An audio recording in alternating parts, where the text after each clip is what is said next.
ዳጣ በሚያሳዝንና በሚገርም ሁኔታ እናቷን በጉጉት ስትጠብቅ የነበረችው ልጅ አቶ ደረጀ ደግሞ ለረጅም ጊዜ ጠብቆት የነበረውን ደስታና የዳጣን ፈገግታ እሷ ግን በተናገረው ነገር ራሷን መቆጣጠር አቅቷት ድፍት ብላ ቀረች። ወይዘሮ ማርታና ሰላም አቶ ደረጀን እንግዲህ እያጽናኑትና ካለበት ስሜት ላይ ለመውጣት ብዙ ዋጋና መስዋዕትነት እየከፈለች ትገኛለች።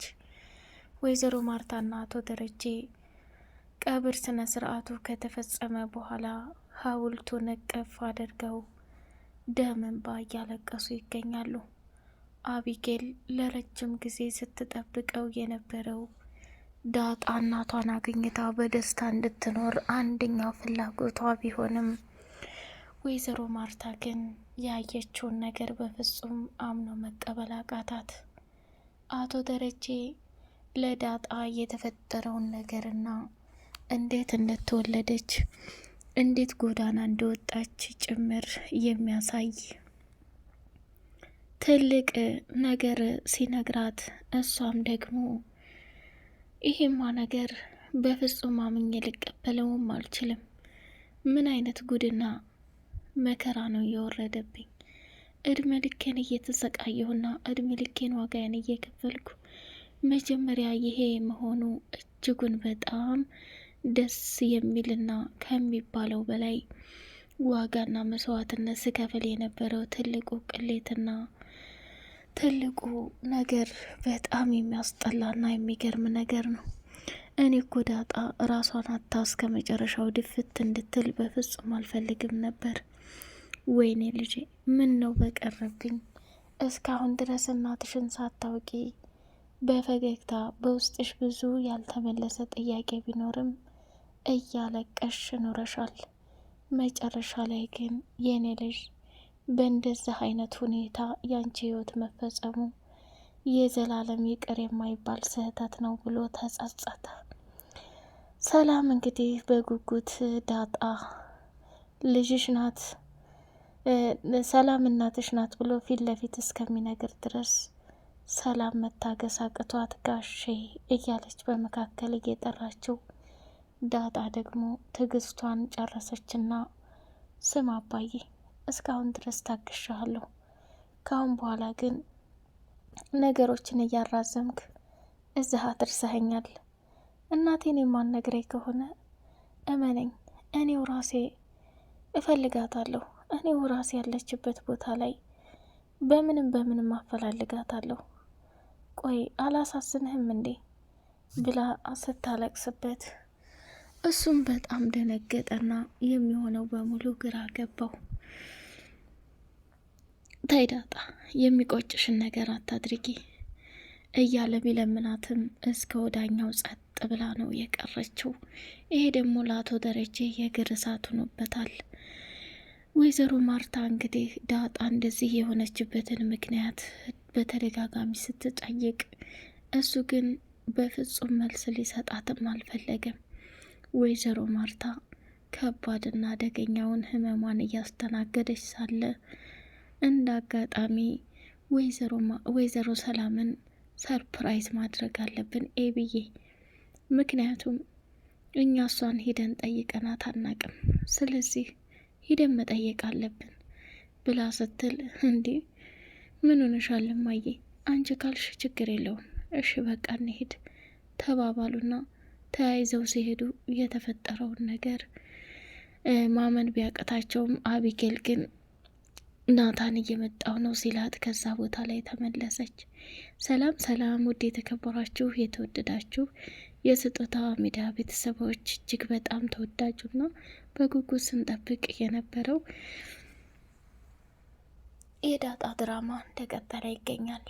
ዳጣ እጅጉን በጣም በሚያሳዝንና በሚገርም ሁኔታ ሰተት ብላ ከሚባለው በላይ ራሷን መስዋዕትነት ለመክፈል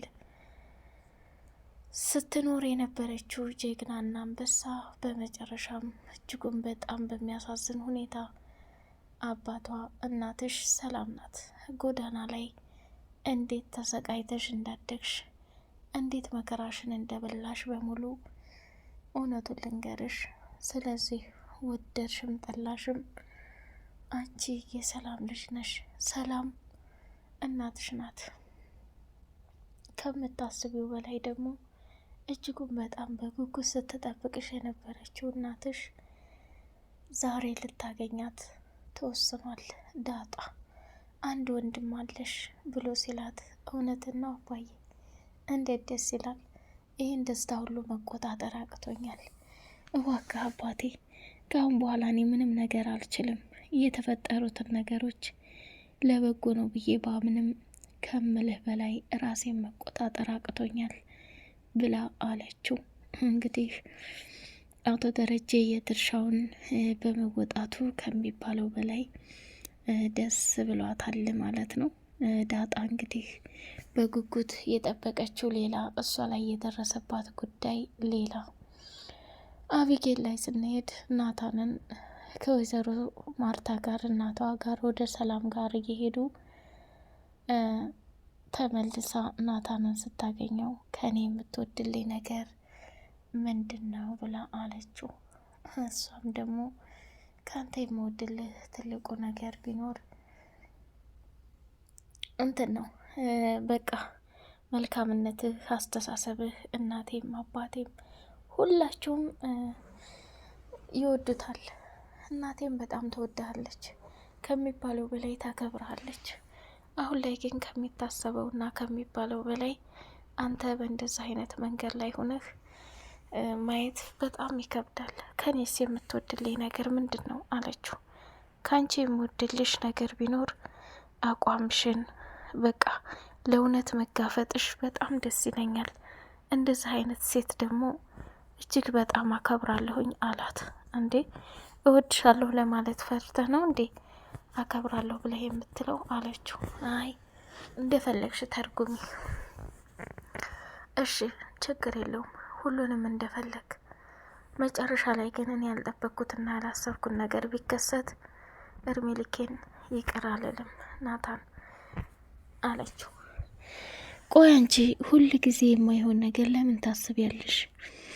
ኤቢ ይህን ጉዳይ እኮ በተደጋጋሚ ዘግተናል። እሺ ከዳጣስ የምትወድላት ነገር ምንድን ነው ብላ ጠየቀችው። እሱ ደግሞ ምን ይመለከትሻል አላት። ችግር የለውም ንገረኝ፣ እኔ እኮ ምንም የማደርገው ነገር የለም። ግን አንተ ለምን ድብቅ ትሆናለህ? እንደምትወደኝ እንደምታፈቅረኝ፣ እንዲሁም ደግሞ ከዳጣ በፊት በጣም እንደምወድህ እንደማፈቅርህ ጠንቅቀን እናውቃለን። እንዴ ዳጣስ ብትሆን እህትሽ አይደለች እንዴ? እህቴ ናት። ችግር እንድደርስባት አልፈልግም። አባዬም ቢሆን እሷን የሆነ ነገር እንድትሆን ከአሁን በኋላ ለማናችሁም ጭንቀትና ፈተና አልሆንም። ሆኖም ግን እመነኝ፣ እኔ የወደድኩትን የራሴ ሳደርግ እንጂ እኔ የወደድኩትን ማንም ሲነካብኝ በፍጹም እንደማልወድ ይሄን ማወቅ አለብህ አለችው። እሱም በጣም ተገረመና ኤቢ ይሄ ጥንካሬ ጎንሽን ጠንቅቄ ያውቀዋለሁ። ሆኖም ግን በማንም ላይ እንድትጫወቺ እህትሽ ናት ዳጣ። ምንም ቢፈጠር ምንም ይሄን እንድታደርጊባት አልፈልግም አለ። ተው እንጂ እሷ እህቴ ብትሆን ክፉ ነገር አላደርስባትም። አንተንም ቢሆን እንደዛው የምትወደኝና የምታፈቅረኝ ከሆነ እኔ አስቀድሜ እንደምወድህና እንደማፈቅርህ ጠንቅቀህ ታውቃለህ አለችው። እሱም ከዛ ቦታ ላይ የሚናገረው ግራ ጠፋውና ተነስቶ አቢጌልን ትቷት ሄደ ማለት ነው። እሷም ዳጣ እኔ ልጎዳሽ አልፈልግም፣ ናታን የመጀመሪያ ፍቅሬ ነው፣ አይን እያየ አንቺ ስትወስጂው በጭራሽ አልፈልግም ብላ ነው የወሰነችው። ወይዘሮ ማርታ እጅጉን በጣም በሚገርምና በሚደንቅ ሁኔታ ራሷን መቆጣጠር አቅቷት ሰተት ብላ ወደ ወይዘሮ ማርታ ቤት ወደ ወይዘሮ ሰላምዬ ቤት ስትሄድ ያየችውን ነገር ማመን ነው ያቃታት። እሱ ምንድን ነው አቶ ደረጀ እንግዲህ ሸምጥቶ የከዳትን በሙሉ ለማወቅ ሰተት ብላ ስትሄድ በራፉን ቆረቆረችና ሁለታቸውንም እዛስ አገኛቸዋለሁ ብላ ነበር አስተሳሰቧ። ግን ዳጣ ደግሞ አባባ ስራ ቦታ እኮ ነው የገባው። እማዬ ምን ሆነሻል? እኔ እኮ ሰላም ናት ደውላ ክትባት ልጁን እንወስዳለን ስትለኝ የመጣሁት አባዬ እኔን ሸኝቶኝ ተመልሷል አለቻት። ደረጀም እንግዲህ መኝታ ክፍል ገብቶ እየተናደደና እየተቃጠለ እንዲሁም ደግሞ ሰላም አሁን ማርታ እንድትመጣ ያደረሽው አንቺ ነሽ። ይሄ ነገር ደግሞ ከባድና አደገኛ ነገር ነው። እንዴት ይሄን ልታደርጊ ትችያለሽ? በጣም ከባድ ስተና የሰራሽው እያለ ብቻውን ማውራት ጀመረ። ዳጣም ጨነቃትና ማርታን የተባለውንም ያልተባለውንም ብላ ከዛ ቦታ ላይ በፍጥነት ሰላምዬ እንድትወጣ አዎትዬ ወደ ውጭ እኮ ልንሄድ ልጁ የ3 ወር ክትባት ነበረውና እያለች ተደናበረች። እሺ በቃ እንደውም ኑቶሎ ወደ ውጭ እኔ ጋብዛችኋለሁ አለች። ገረማትና እንደውም እትዬ የፍየል ቅቅልና ጥብስ ነው የምንፈልገው ብላ ከዛ ቦታ ላይ ወጡ። አቶ ደረጀም በድንጋጤ ዳጣን ተዛ ከቤት ይዞ ሄዶ ወደ መስሪያ ቤቱ የተፈጠረውን ነገር በሙሉ ነገራት። ስሚ ዳጣ፣ ወይዘሮ ማርታ ለስራ ወደ ውጭ ሀገር ሄዳ በነበረ ጊዜ ከሰላም ጋር አብሬ ተኝቼ ይሄ ነገር ተፈጠረ። ጭራሽ አባዬ እማዬ አከብራትና ከምትወዳት ሰራተኛ ነው የወለድከኝ፣ በጣም ታሳፍራለህ እያለች ወሬ ማውራት እስከሚያቅታት ድረስ እራሷን ስታ ድብን አለች ማለት ነው። ዳጣ የምትሆነው ግራ ሲጠፋት አቶ ደረጀም ወሬውን ከጨረሰ በኋላ ዳጣን ሲያት ራሷን መቆጣጠር አቅቷት ደምን ባያነባች ትገኛለች። መጨረሻ ላይ ደግሞ አባዬ እውነት አሁን የተናገርከው ሁላ እውነት ነው ወይ ብላ ስትለው አዎ እውነት ነው የኔ ልጅ ብሎ ትልቅ ነገር እንደሰራ ሲነግራት አሁንም ጸጥ ብላ ቀረች። እሱም ተነሳና በጩኸት ቀወጠው። ለዛና ገዜ ደግሞ እጅግ በጣም የሚገርም ታሪክ ሰራችው። እና ቶሎ አብረን መተኛት አለብን ብሎ እሱ ተከትሏት ወደ መኝታ ክፍሏ ሄዶ ነበርና ለዛ ደግሞ እስቶፉን ለኩሽ ሆነ የመጣሁት ደግሞ ቢበላሸት እየር ይላሉ፣ ስለዚህ እጅ ማጥፋት አለብኝ ብላ ስትለው ስለኩሰሽ እንዴት ይህን ነገር ታደርጊያለሽ ብሎ አለ። ለዛ በሚገርም ሁኔታ ክብሯን የጠበቀች ጀግና ሴት ናት። አቶ ገዜም እዛ ክፍል ብቻውን ሆኖ ውሃንና ምጥንን መጣራት ጀመረ። ምጥንና ውሃ ደግሞ በሚገርምና በሚደንቅ ሁኔታ ከዛ ቦታ ላይ እየበረሩ መጡና ሲከፍቱለት እንደው እጅ ቆሞ ቀር። ታንዴም ስንት የተጫወተችብኝ፣ አሁን ግን የመጨረሻ ነው አለቃትም እያለ ፎከረ ማለት ነው። እንግዲህ የዳጣ መጨረሻውን በጣም ነው የሚያሳዝነው። ውድ የቻናሌ ቤተሰቦች በቀጣይ ፓርት እንግዲህ አቢጌል የራሷ ታረገው የሆነው ናታንን ማርታስ እውነቱን ትሰማ የሆነ የሚለውን በጉጉት የምናየሆናል። እስከዛውን ድረስ ሰላም አለይኩም ወራህመቱላሂ ወበረካቱ።